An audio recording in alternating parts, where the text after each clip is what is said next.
And we are live. The adult beverages are poured, the kids are asleep. Welcome to New Dad Gaming, a show about fatherhood, gaming, and new fathers figuring out their gaming lives. My name is Trevor, and I have a 3-year-old and a 5-year-old. And I'm Jeff. I have a 10-year-old and a 7-year-old. It is time for an old man to yell at clouds. Are you are you ready? I'm ready. Let's hear it. Hey, it's yeah, just something off my chest, and in many ways, I want to try to defend parents and dads from. I think what's perceived as it's a very unfair perception about parents in what is already a very trying time. Specifically, depending on where you're living, your circumstance might be different, but where we are, Ontario, Canada, they extended the uh, school closures. So kids are at home, quote unquote, learning. If you don't see the video, it's like, Right. but now to be clear, like I understand it and I'm for it in the sense that I think everyone's trying to do their best. Like this is all about public health and pulling together. So it's not against that part about it. What I'm not seeing is that so parents are having a hard time with this, right? It's difficult.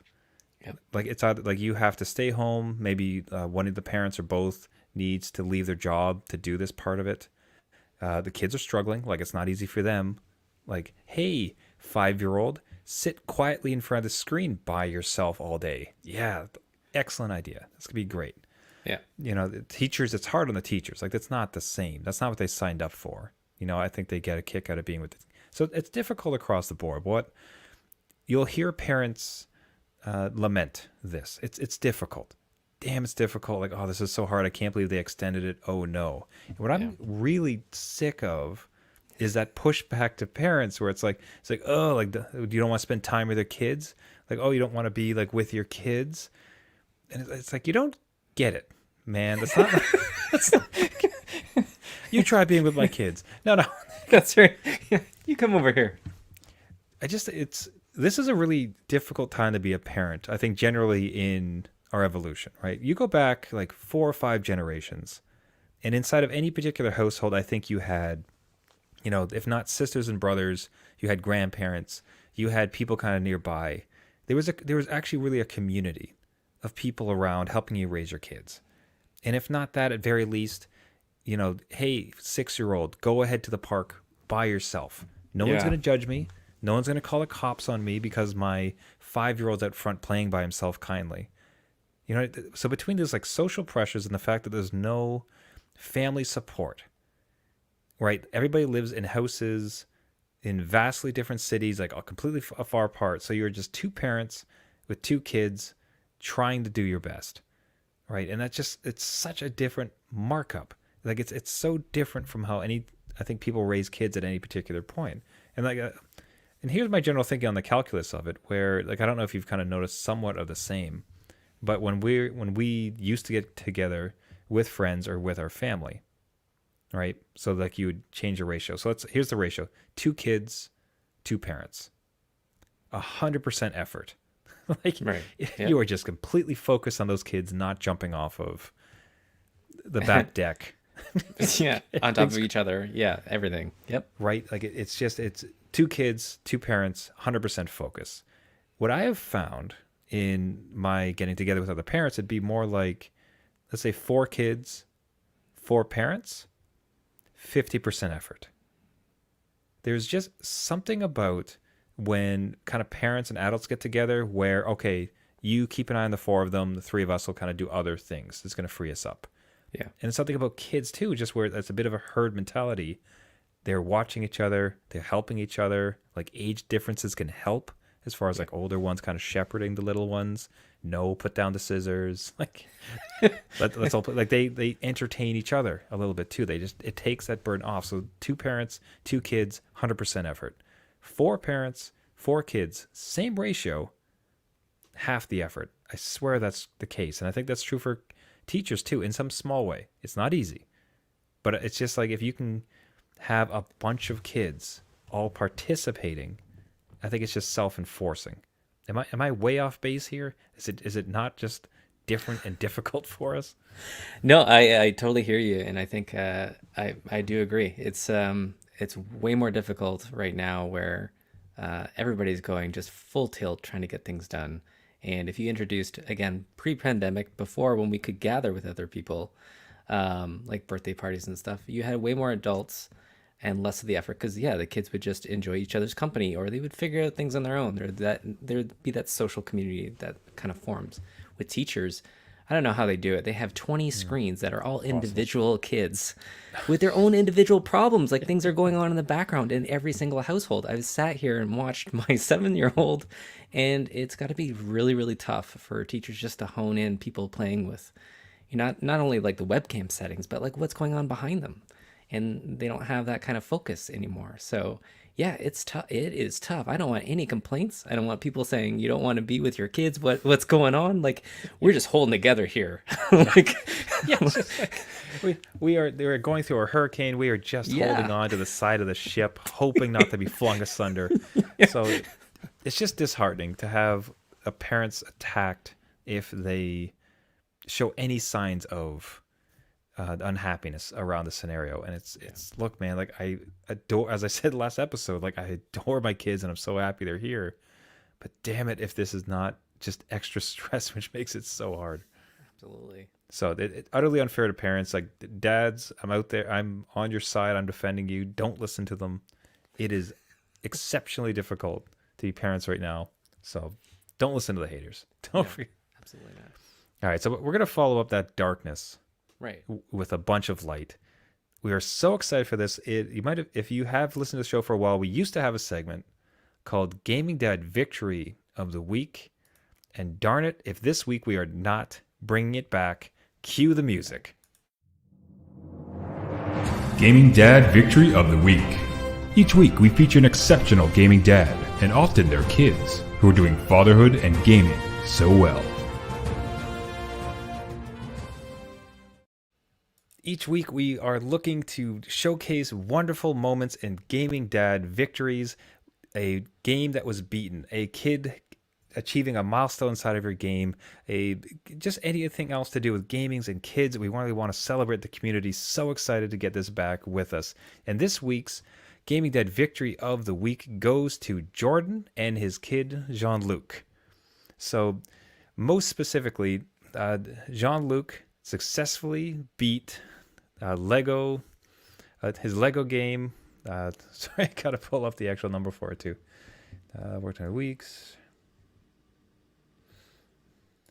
We'll cut this down later. Lego game. That's A+ in my book. Absolutely. So Jean-Luc had defeated his first Lego game. So the photo we have up on the video of this too is him standing in front of the completion screen, so proud, as his father must be behind the camera as well. So from the gaming dad Jordan's mouth himself, he says, "My son Jean-Luc likes the idea too. I guess it was just something that made a lot of gamers feel nostalgic. He worked on the game for weeks and solved puzzles on his own, so I am pretty proud of him. I just had to give him encouragement and say things like, try breaking things." That's usually The only time you'll say it. The only time. He says that's usually the solution to Lego game puzzles. Too true. So he's been working on Lego Movie 2 since then, but I don't think he'll finish it for a while. It seems a lot more complex, but he's figuring it out. So now I will say this, we had first interacted with Jordan a while back. That's actually almost 2 years ago. Jean-Luc, as of this recording, is now 6 years old and is still gaming, loving platformers.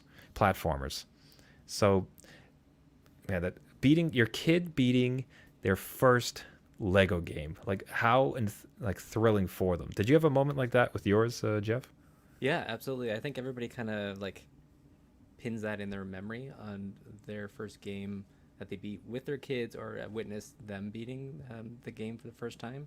I still remember my young kids going, I think it was Tearaway was one of their first. So kudos to this dad. This is an amazing achievement. I think not only the kid will remember it, but he will too. And again, sharing that bond and just having that puzzle solving going and the victory of actually doing it all yourself is just an amazing confidence booster. So good to hear that he's still gaming a couple years later. So yeah, absolutely rating the platformer. So congratulations to Jean-Luc for completing his game, and congratulations for Jordan for winning this week's Gaming Dad Victory of the Week. If you would like to be nominated or know somebody else deserving, please get a hold of us at our website, newdadgaming.com. So, absolutely amazing. Man, so happy to have a little bit of positivity, especially after going on some old man rant at the beginning of the show. As I said, so anybody listening here, if you have your own Gaming Dad victory, you yourself, your gaming moment, your victory, your kid's victory, or know someone else, send along to our website, leave a comment on the video or any of our socials. We'd love to get you featured here on the show. Now, we have mentioned a number of times the perils of YouTube. Yes. The deep, dangerous dark hole that YouTube can represent. And unfortunately, Jeff, it seems like it may have ensnared one of your own. Yeah, it has, Trevor. I think every parent will be dealing with this, if not now, then maybe in the future when their kid is allowed their own YouTube time. So my 10-year-old's allowed to peruse YouTube as he sees fit. He knows what's appropriate, or at least I thought he did. So it was thought? Yeah. So he watches one specific YouTuber playing Among Us, which is fine. I've spot checked that. Language is okay. Everything's fine. The problem is that one of the suggested videos after the playlist was some other videos that this YouTuber has done. Not so appropriate and very... So it was even the same YouTuber. Wasn't even a... Yep. Oh, no, that's Same YouTuber, just different playlists, right? Because it just goes along with, hey, YouTube thinks you like this, so you'll like more. And the age range just kind of like spiked. So I didn't know that this other playlist existed. It's about like reading off creepy text, or, it's like spooky stories kind of thing, right? And the guy intersplices video and other content with it. So yeah, not appropriate for a 10-year-old. And turns out that my 10-year-old said he wasn't affected with it, wanted to show me it. Oh, no. And I immediately knew that he had crossed that boundary where, little kids don't know that boundary yet. So, or they think they know, but then, nighttime hits. You don't know, kid. You don't know. So he was all excited, tries to go to bed, obviously can't sleep, is scared that these creepy texts, whatever content was in it, is going to happen to him. So we have been having him sleep in his little brother's room on the floor for the last week, because that's where he feels comfortable. And by all means, I'm not going to shame him and you shouldn't be scared, all this stuff. It's like, if you feel comfortable in your little bro's room, go there. And kudos to the older brother if he's somewhat willing to kind of lend a hand in this scenario. Yeah, absolutely. But now we're at a point where it's just kind of like his bedtime routine conjures up these feelings, right? So now he gets anxious and scared, and it's part of that routine, and it's hard to kick him out of it. So we're trying different things on, I actually viewed the video with him to kind of talk him through it. Interesting. Okay. Didn't work. So, wow. Good idea. Yeah, I don't know. Maybe it wasn't, because it kind of put it back to him again. So we tried kind of moving him into a specific part of his room with different night lights and stuff. What did work last night was if he wants more YouTube time, he has to give an effort to try and sleep in his room. Second thought, I'm not sure I should have done that, because again, it's like hanging a reward over his head where he has legit feelings. So again, if any dads out there have any solutions, because I don't, we're trying things, but we're not quite there yet. And that's what's troubling about that too is whatever decision you make, I'm going to try this, is that you're dealing with something mental. And there's there's a whole layer of toxicity which you rightly are trying to avoid, as far as be a man, don't be afraid of anything. It's that's kind of garbage. So that's wonderful. But I mean, as far as how do you what type of question is it? How do you make someone not afraid of something? There's obviously if you went to a therapist for years and years, maybe they could coach you through something, but this is kind of an in-house moment where a kid saw something they shouldn't have. It's got lodged in. Yeah. And now it's there. The carrot angle is kind of interesting, as far as, and especially how you put it as put an effort. Yeah. Where it's wake up, you're going to be scared. It's okay to be scared. Yeah. but just try to like walk yourself through and then get back. That sounds to me like a positive step. And it sounded like it had some success, some degree of success. Yeah, it was better. So it might be one of the, because I remember sneaking downstairs and watching a movie that my parents were watching. Shouldn't have watched it. And I spent a week in my brother's room too. So And that movie was Shrek too. Yeah, Scared me right? for years. Yeah. So I think time heals all wounds. I think that's part of it. I think it eventually be like just washed away. It'll get less effective. If it doesn't, I'll report back and let you know that we're in, this other rabbit hole of nightmares. But, just a warning to dads and parents out there is, especially during these times, I can't be with him 100% of the time. We trusted him to kind of know what's appropriate, and he makes mistakes. Now he knows his boundary. Like, Oh, that's interesting. learn from it, right? So That's kind of a nice. I wouldn't have expected that takeaway where it's because I find with mine. I mean, mind you, he's like 5, so we're talking like vastly different age ranges. But I find that when he likes to continue to push past things like that, where it's just like, because even if it went bad last time, it's like, well, I still want to try that, and it's almost like there's no learning in the lessons just yet. There's no learning from the bad experiences. So it's interesting to see that your son actually kind of appreciates it was kind of self-wrought, and now he's kind of dealing with these things. So he has kind of, seems like a certain emotional maturity. I don't know if that's common with 10-year-olds or not. we'll see. Again, he says he's a good talker. We'll see if his actions kind of follow through with it. So, Good choice. yeah, Talks a big game. We'll see that's what. right.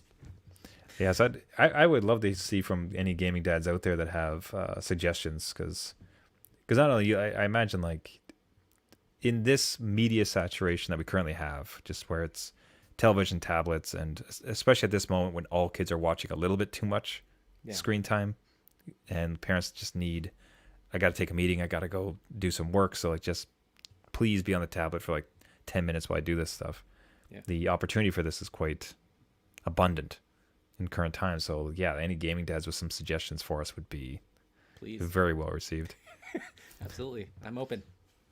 I think we've had, our little guy has woken up bawling a few times, but I mean as in literally like twice. So he would just kind of sit up and just cry, and we can't really get through to him.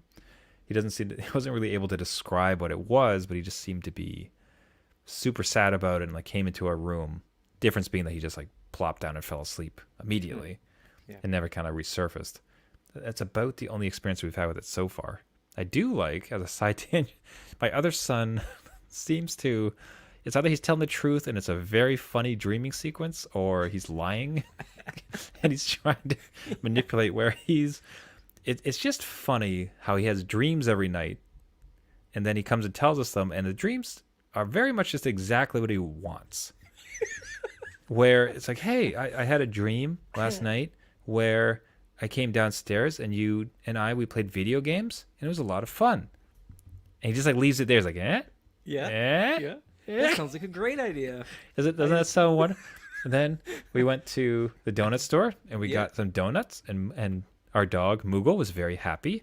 Just like, do you not understand that's like your desire as opposed to a dream?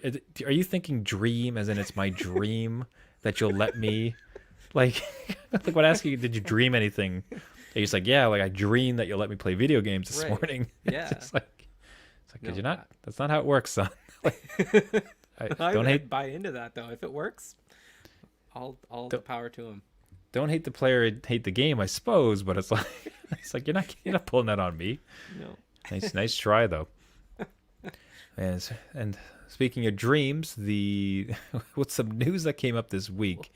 The dream of game streaming died a little bit, where the Google has disbanded its in-house gaming. I want to say firm, but like it's a gaming division. So they were building some games in-house.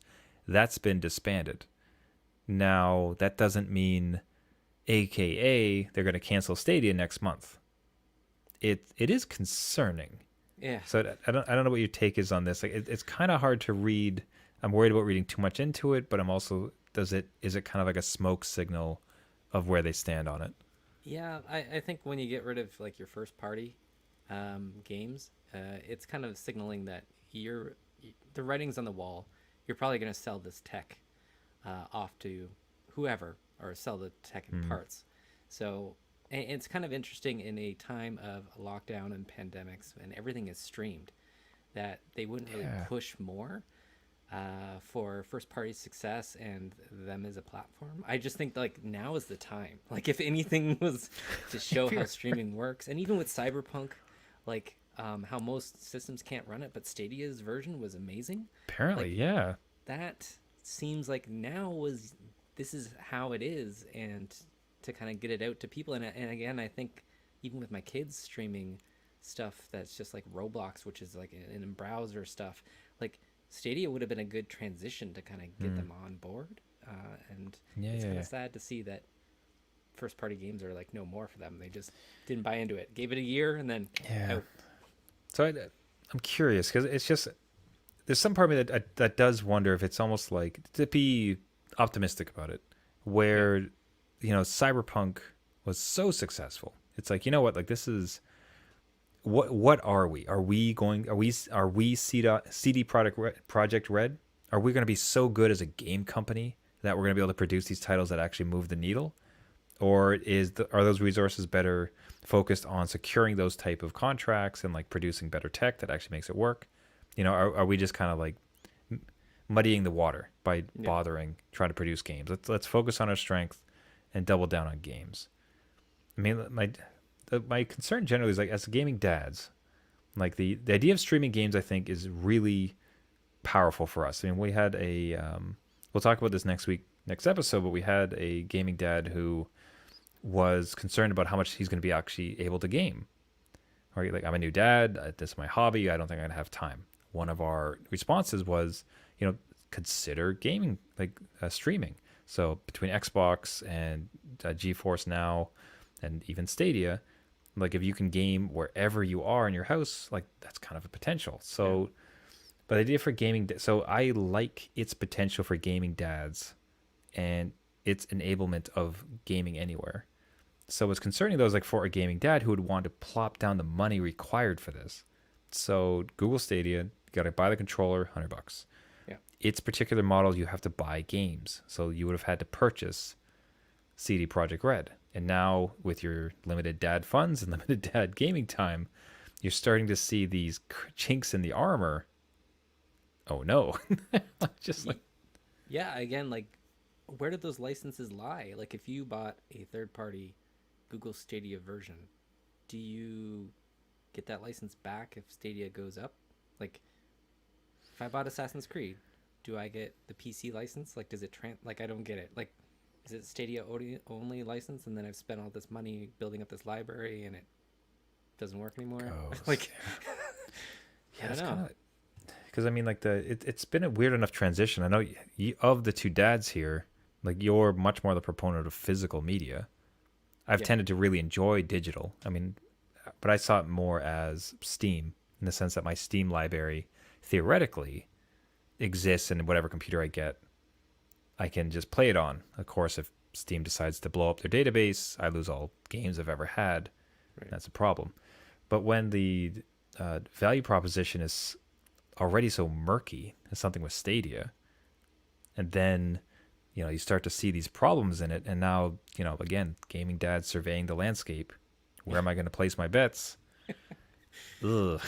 Right. Ouch. Yeah, and maybe they do sell off the parts, like you said, play to their strengths, and really it's about providing this streaming service to other companies, and same with Amazon and their Luna, how that works. So yeah, I want it to succeed. I mean, like, so from a very, we talked to this just before starting the show there. I mean, one of my takeaways from it was my console. So I, still very much enjoying the Xbox Series X or SS. By the way, I had to Google what my console was called because I forgot. I got Xbox one S stuck in my head, which I knew was wrong, Yeah. but I couldn't get out of it. I couldn't remember what the heck the thing was called, so I had to Google it. It was just like, it's like, what is this? Like, this You is the heard it worst here naming. first. Yeah. Gaming This- guy can't remember the console. Got it. Yeah, is that a Nintendo, son? Dude. I've crossed the threshold. I'm already there. I'm already forgetting the name of all of them. Everything's going to be a Nintendo in a That's year. right. That's right. It's all Nintendos. Yeah.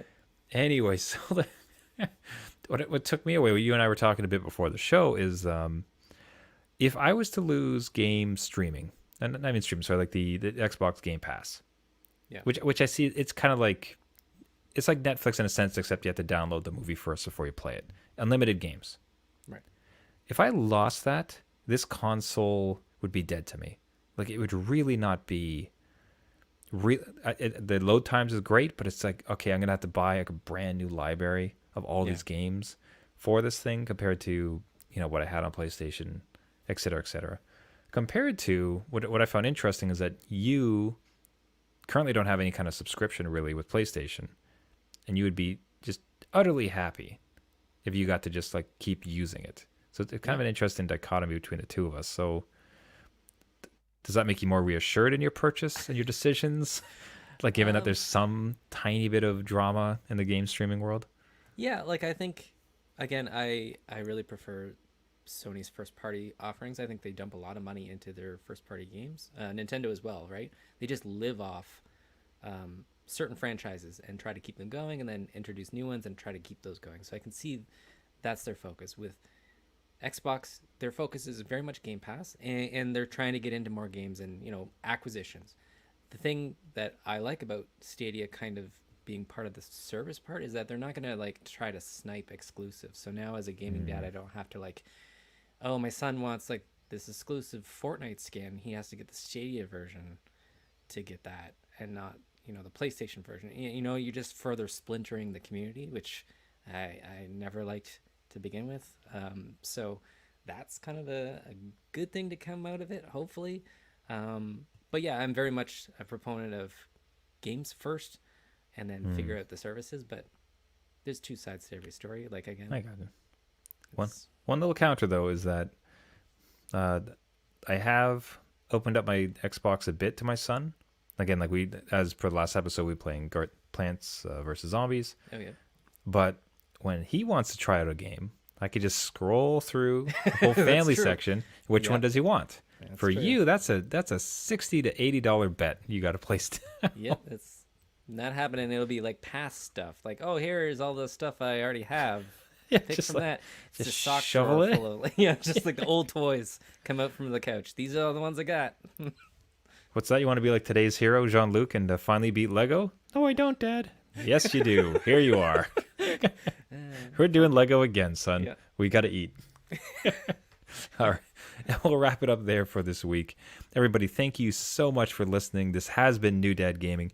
If you would like to be, or like if you yourself have a gaming dad victory story, if you know somebody else deserving, reach out to us at our website, newdadgaming.com. You can also find us on social media at New Dad Gaming. Similarly, reach out to us with any dad concerns, any dad questions, show ideas. Would absolutely love to hear from you. If you'd like to subscribe to the podcast, you can find us on iTunes, Google Play, Spotify, Stitcher, and any of the other major podcasting services. Again, the website is newdadgaming.com, and would adore to connect with any of you about ideas, dad issues. If you have some nightmare tips for Jeff Yes. and his 10-year-old as they go through it, would adore the feedback. Actually, man, I really wanted to call this out. I'm going to have to quickly hop over to the website. And I feel bad that we didn't have this in the show earlier. We had an amazing submission or a reply online to Jeff's Gundam. Oh, yes. I cannot believe we almost missed it. Goodness, this is way too many tweets. I'll chop this down in the final audio edit. We're just popular, that's all. Yeah, apparently we've been tweeting a lot because I am not finding it. Trevor, Google something. Listen to the live audio. We're doing it live. That's what happens. Man, do you have any concept, Jeff, when it was? You know, it Did was, you tweeted out the photo and then we got the response, right? Yep. Okay, so that's probably the way to do it. One moment. I'm just going to see as well. Yeah, but it was with Gundam models, which again, my son is just, he wants another one after building his $40 first version. Sounds like he goes through them like way too quick for you to be Yeah. possibly considering it. Man, it looks so cool though. It's something cool with big robots. So I'm not seeing it. Okay, so we'll we'll circle back around next week, I think, and actually bring up the tweet. So we can't do it this week, and we'll sort this all out on the audio version. So once again, everybody, thank you so much for listening, and until next week, my name is Trevor, and I have a 3-year-old and a 5-year-old. And I'm Jeff. I have a not sleeping 10-year-old and a 7-year-old. Help. SOS. Well, help. Darn you, YouTube. YouTube strikes again. All right. See you next week.